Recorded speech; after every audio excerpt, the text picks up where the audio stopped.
Dharmapuram police எல்லைக்குட்பட்ட விஸ்வமடு பகுதியிலிருந்து முல்லைத்தீவு தீர்த்தக்கரைக்கு கசிப்பு கடத்தல். முல்லைத்தீவு போலீசாரால் 90 லிட்டர் கசிப்பு மீட்கப்பட்டிருக்கின்றது. இந்த சம்பவம் தொடர்பாக மேலதிக விசாரணையினை முல்லைத்தீவு போலீசார் ஈடுபட்டு வருகின்றார்கள்.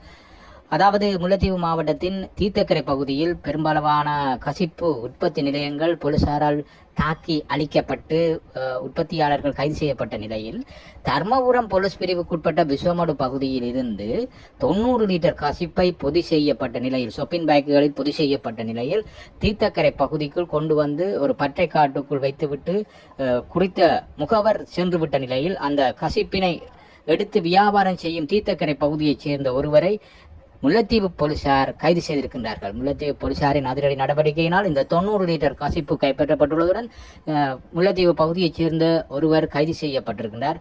இந்த 90 லிட்டர் கசிப்பும் சந்தேக நபரும் முல்லைத்தீவு மாவட்ட நீதவான் நீதிமன்றத்தில் முன்னிலைப்படுத்தும் நடவடிக்கையில் முல்லைத்தீவு போலீசார் ஈடுபட்டு வருகின்றார்கள்.